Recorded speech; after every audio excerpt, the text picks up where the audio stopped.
Ganyan po ang mangyayari sa mga tao na ang kanilang pangalan ay hindi nasusumpungang nakasulat sa aklat ng buhay.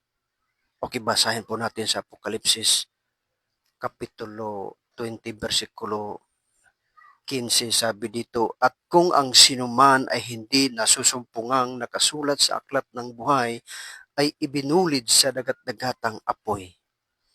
So, klarong-klaro mga guys, na pag hindi nasusumpungang nakasulat ang iyong pangalan sa aklat ng buhay, ay ibinulid sa dagat-dagatang apoy. Klarong-klaro po.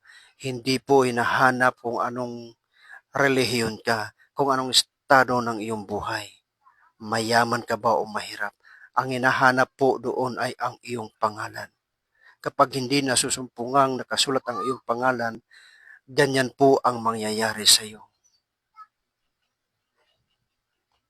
Kaya habang may panahon pa, tumalikod sa kasalanan at bumalik sa kalooban ng Diyos. May mga uod na hindi namamatay at apoy na hindi namamatay. At yan po ay eternity na po yan.